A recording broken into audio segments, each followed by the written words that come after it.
2 Megapops is an achievement in Bloons Tower Defense 6. We need to get 2 million or more pops with a single tower. And today we're going to be doing this with the Robo-Monkey. We've done it with the anti-balloon paired with Solo. We've done it with Tech Terror. Now let's do the tier 3 equivalent. And then lastly, within the tier 3s would be Dark Knight to cover. So let's do that. And weirdly enough, we're going to be starting with a Dark Monkey. Why Dark Monkey? Well, we're going to be using level 6 Geraldo's Worn Hero's Cape in order to convert this into a wonderful being that is of the Super Monkey. Oh no. Okay, good. I thought we was going to lose Venom there. No, thank you. Don't want a level 7 end, thanks to the fact that the Dark Monkey fires too slowly. Okay, so now let's just put down Geraldo, and this is going to be our means of converting our Dark Monkey here into a Super Monkey. But we need to wait till level 6, which is quite a whiles away. And to be honest, I feel like just because we have Geraldo at the back, let's set the Dark Monkey just strong so that we pop the strongest most balloons, which means they slow down a little bit, which will be good. As long as we don't upgrade to tier 3, we can put the Worn's Hero Cape on the Dark Monkey itself. So a 022 is going to be what we're going to need to survive with, alongside some shooty turrets at the very back in order to stave off the horrors that are these balloons until we can actually get to level 6 with Geraldo and put a Hero's Cape on our Dark Monkey. If you're watching my videos chronologically, I have missed out on a day where I should have uploaded a video on the 1st of November actually of 2023. Wednesdays are a hugely busy day for me where I'm working 8 hours throughout the day from 8 till 4. And then in the evening I do kickboxing in the evening, so it's like I've only got like an hour or so to spare throughout the day before I become too tired to record and all that jazz. So apologies for that matter. I might actually turn Wednesdays into like a more of a discussion based video, something that is not entirely about like a particular scenario in Bloons Tower Defense 6, but just speaking generally about like the game or whatever you people may come up with actually. Like what different ideas could we do to discuss so that Wednesdays are a bit more of a certain form when it comes to like finding a particular video to perform, because at times when it comes to like 2 Megapops, 2 Tower Chimps, when it comes to certain like custom creator maps, sometimes I feel like I'm surfing and trying to experiment with what different kind of challenges I'd like to do, as much as, well, trying to do the challenges themselves, because it's not only the challenges themselves that I like to perform, but it's also trying to find the challenges themselves in the first place in order to then record and then upload. Are we going to be able to get through this round? And that is going to be a yes. Thank goodness for that. Round 20. Black balloons, no go. Pink balloons, also no go. Geraldo's at level 5 now, which means it's only a few more rounds until we can get the Hero's Cape, but we have an issue to deal with at first. Pickles and Sharpening Stone alongside a few creepy idols. Let's see if this is going to make the difference that we need. I know we shoot slower, but each pop is going to be 2 pops rather than 1 pop per balloon. And that's done the trick, which is good. So round 22 it is. Yeah, go from white to yellow rather than from white to pink, which is honestly frightening because of how fast they go. If you know pink balloons, sometimes they're more deadlier than a very tougher balloon, like let's say a lead balloon. Because of how fast they go, sometimes they evade your attacks altogether. I'm looking at you, Bomb Tower. Looking very scared at the back here, but I think Geraldo and his shooting turret should be able to cover it lovely. So I think we've got one more round of this carnage, and then we'll be able to go into round 27 and be able to put the Hero's Cape on our Dark Monkey. But we need to find a way to deal with this round first. I think we're in the clear now. Excellent. So 1 creepy idol is what we needed in order to clear up this round. There we go. Now that we have leveled up to a point where we can put a Hero's Worn Cape on, now our Dark Monkey has been transformed into a Super Monkey. I know Geraldo is the most used hero when it comes to 2 Megapops and all that support shenanigans, but he is honestly the best supporting hero you could ever have for 2 Megapop scenarios. there is very little occasion where another hero would be more advantageous than all of the minuscule things that Geraldo provides in order to make a huge difference. And with some 2 Megapops, it is not possible to do them without Geraldo and his items. Okay, so let's go to first now, since we can fire enough to blow these into smithereens. We're not going to be alchemizing our superhero here because of the factor that, well, you can't really alchemize and acidic mixture dip the Super Monkey itself without the effects wearing off instantaneously. Super range, then epic range. With more range on this particular tower also comes more pierce as well. So pierce is sometimes just as important as raw damage, because you could have like 15 damage, but if you've only got 1 pierce, then you're not very good against multiple targets. You're very good against a single target.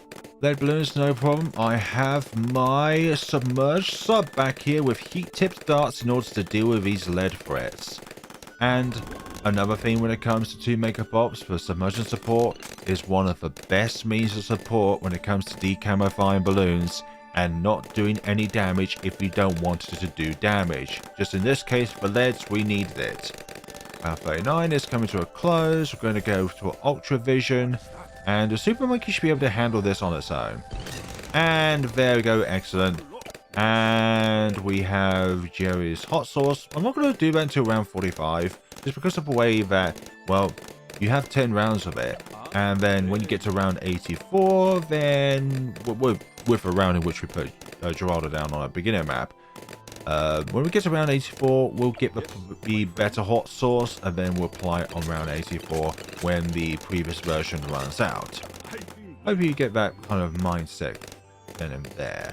Also, I've got to put down the sharpening stone, but we don't need the extra pierce. Honestly, I think we have enough pierce as it is. So at the moment, I am thinking of going down a route of absolute destruction by going MIB. MIB for this to pop leads, and for the Jerry's hot sauce to pop purples. Fortified leads takes multiple lead darts to be able to pop them. Don't know where my train of thought went there.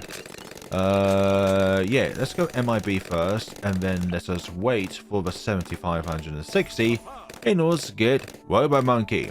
I guarantee someone in the comments, you know who you are, is going to say, base super when? Well, this is a bit of a conundrum. I've forgotten to put certain things down, and now we are literally behind on this challenge, so isn't that just fun and fantastic? Maybe I should have went Robo-Monkey first rather than MIB. I think that was my big mistake then and there. But hopefully those two should be able to get us through the scenario. It's just the fact that we're going to have to deploy the better Jerry's fire just a little bit later on. But we need the firepower here and there. I don't care what any of you say. I do, but it's just the fact that what you say doesn't affect the video overall. What you can do is affect my future videos by providing ideas of what I could do, like base super or base darts. Base darts sounds like a bloody nightmare because you'll be entirely relying on Super Monkey Fan Club and Plasma Monkey Fan Club ability activations in order to get you for that scenario. Now, what do I mean by base? Base as in tier 2 or below. So let's say, for example, at the moment, this would be a base Super Monkey. You could go either tier 3 of either of these paths, and, well, it keeps the option open. So it's a base level. I'm not too sure if that's what I'm trying to say is making any sense there, but it's literally making it so that you could go either path of the ones in which you have selected. But I prefer this path, mainly for the extra range, but also the knockback as well, over, let's say, having more power behind each of my shots. But also, I can put sharpening stone on it. So the better sharpening stone, which in this case will unlock round 81 for me, will be beneficial by having darts rather than plasmas. Round 59, because of the MIB, we can pop these legs with darts, which is brilliant. Round 60, the Robo-Monkey should have no problem tackling down this BFB. And also at times we do get crit shots, which is brilliant. Does more damage. Next up, we're going to have the engineer monkey behind the settings thing here, which is actually quite broken because it looks like a gear wheel. So we're going to be overclocking our Robo-Monkey here so that it fires that bit more often. Doubly dangerous when paired with the alchemist when it comes to its depletion. One of those words, depletion rate of the alchemist effects. I'm still not getting the alchemist, by the way. It's just a waste of money in order to try and put down buffs which don't barely last at all on a tower that fires super duper fast.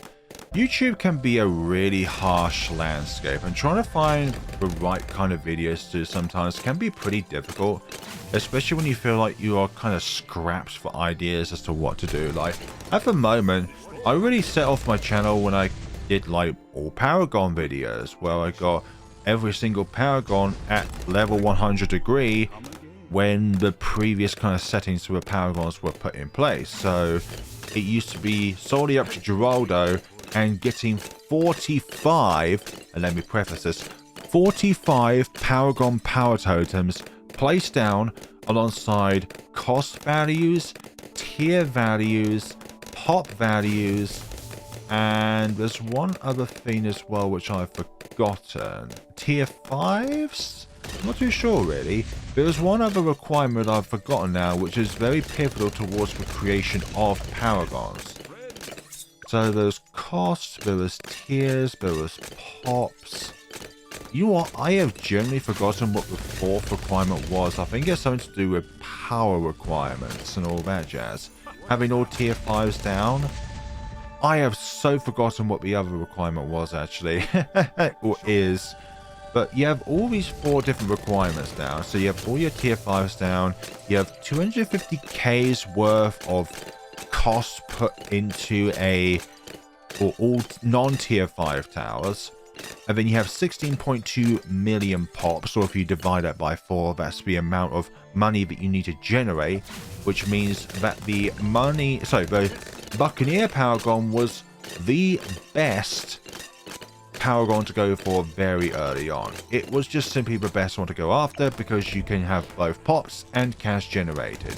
And from there, you can obviously get a degree level 100 Paragon before round 100. Like, I've done a video on that where can you get a degree 100 Paragon before level 100. And I managed to do that on Lotus Island with the Name-Mark of the Seas. Degree level 100. It took a lot of grinding and an insta-monkey to start the adventure off with, but did manage to do it nonetheless.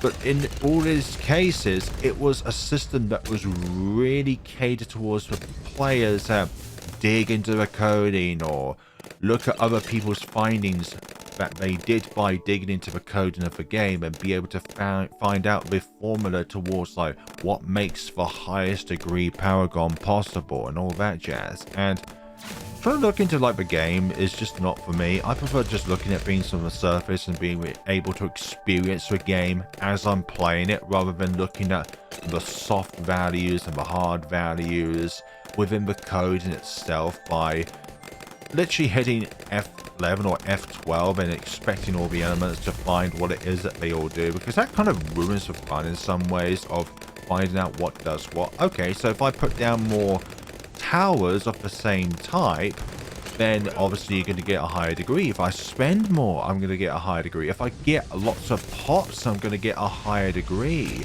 Like, that is in some ways a lot of the fun within this game. It's finding stuff out for yourself, and when things are just deployed out for you, like let's say what is the best strategy to perform in the game, and I'm sure that there are strategies which like work the absolute best within the game. Like there's going to be like a #1 guide for Robo-Monkey to Megapops, and there's like no other strategy that could even beat it. But I prefer just playing the game how I want to play, because the #1 rule when it comes to anything in life when you do it luxurious is to enjoy what you're doing. There's nothing that sucks more than trying to do something within a game and then you don't enjoy the core aspects of the game. There's obviously going to be a few things that you don't like about a particular game that you love, but the core gameplay itself is something that you as a player want to enjoy. You want to enjoy the experience. And as I'm talking right here, right now, I've forgotten actually I should be getting down to putting other things down. This made it very weird, but honestly, we are going to go for the middle path monkey here. Let's see if there's going to be a sweet spot where both light up. Oh, did I screw this up? I think I screwed up this placement actually. And I don't have either in place here. Let's see. I think I kind of messed up my my deployment of the primary tower here. I really want it so that it's under both the call to arms and the primary mentor, but I think I screwed up this deployment here. And yeah, I think I screwed it up because hold on, I've got an even better idea. I've got an even better idea. Just put this down here and then bam, solves all our problems. We can put it down. I think I can put it down. Okay, that's run out, I think. Oh, goodness sakes, I screwed up. I'm trying to find a sweet spot to where... Okay, I think I found it. No, it's too close to the road. Oh, I was such a dumbass. Oh, that was such an annoyance. Fine, you know what? We'll put this under radar scanner. It's not like I wanted it for anything else. Fine. Let me put this here and there. We don't need it for the MIB thing. But that was a bit of a waste of money if I'm going to say so myself. There's the extra burdiness. Beautiful. And I forgot to put that on initially. But you know what? It's better late than never. We'll get the full maximization out of it anyways. So round 86. So when it comes to the YouTube landscape, it can be very perilous as to like what you want to do if you are looking to be a content creator. I'm not a person who's going to say you have to do this, you have to do that. You have to find your own path when you're pursuing YouTube, because you don't want to try and pursue someone else's footsteps and you yourself not feeling it once you're halfway through the process. You would rather do something in which you find yourself being able to fit in. It's like a pair of shoes. You're not going to be able to put your shoes into somebody else's, sorry, your own feet into someone else's pair of shoes, and then discovering that the shoes themselves that you're trying to fit in are either too small or too big.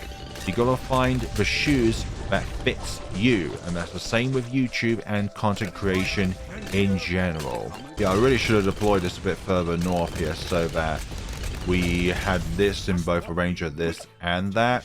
But the main reason why I put this over here is so that I can then put down a snowstorm and then be able to have the benefits of this while this is far away from all of the action, so that it doesn't steal too many pots. That's the idea behind it. And always go top path as well because of permafrost.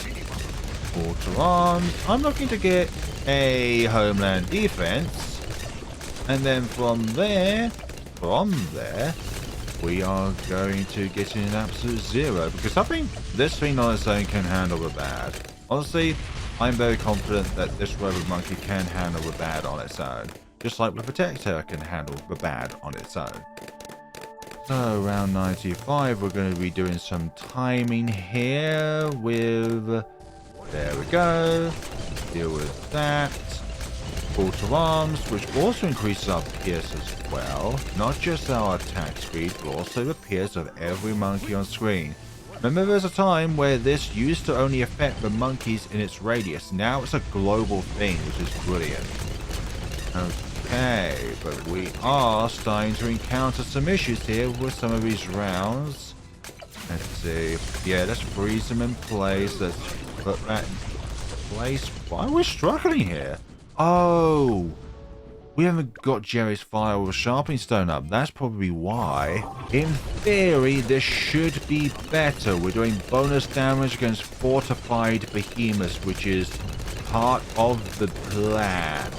But now, thanks to all this, we should be good. You see, sometimes I talk too much, but I forget what it is I'm supposed to do in the game. and that is play the game. We've got two different kinds of storms here that either do no damage or very minimal damage. Around 96 is done and dusted. Good. And now, two fortified COMGs. Quarter arms there. We should be able to get Homeland Defense very, very soon. And there it is, Homeland Defense. Round 98. The toughest round of them all. Can we do it? Of course we can, because we are Flair the Builder.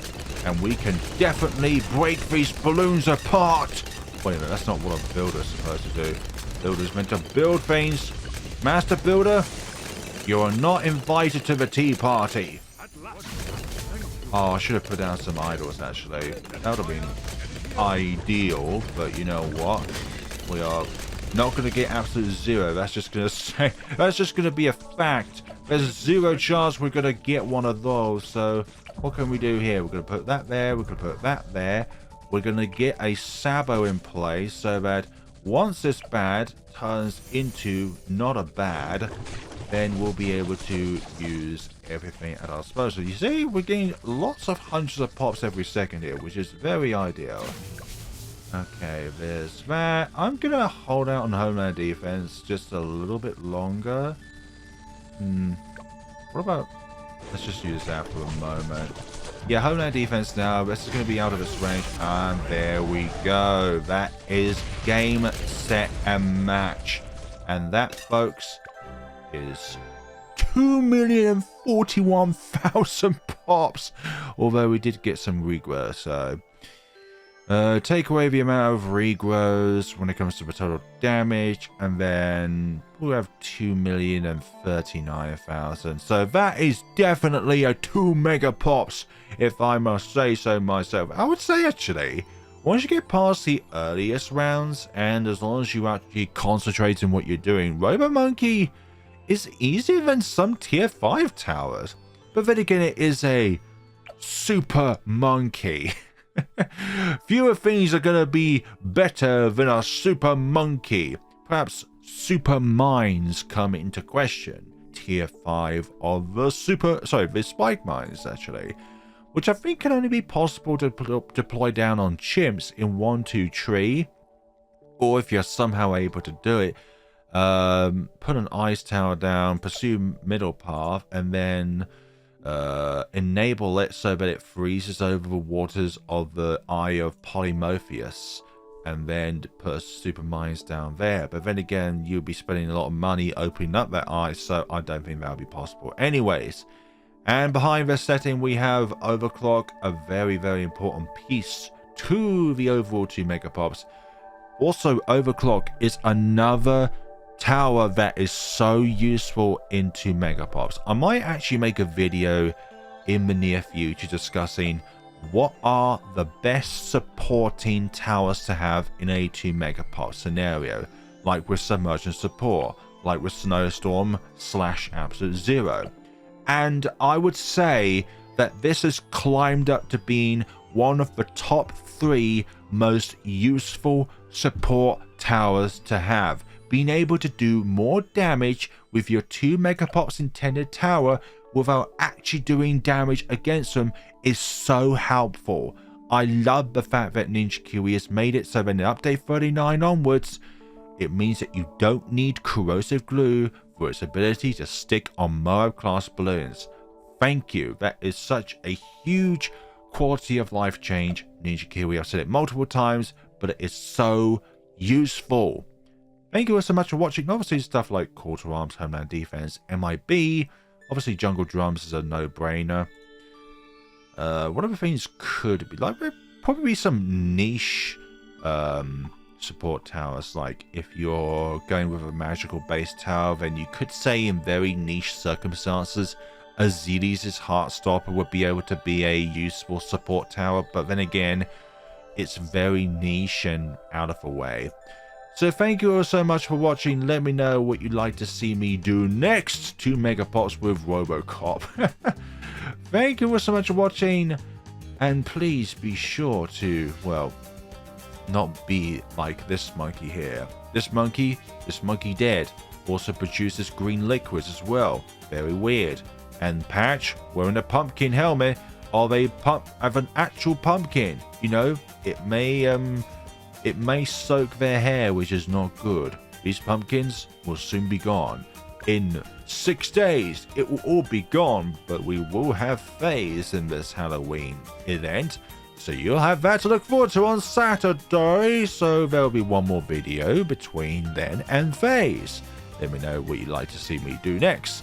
I'd like to do a custom map of sorts, but it's knowing what ones to do, like, oh, Juggernaut row, that could be very useful, but where could you put down? Oh, you put it down this middle row here.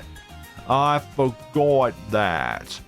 You obviously have to get the tower in the first place. Tree of Life, that's really fascinating. I may cover like maps I really love the look of. Like, regardless of how difficult they are, I'd just like to have like an admiration video of different things or different maps that I love the looks of. America! Thank you so much for watching and take care of yourselves, everybody.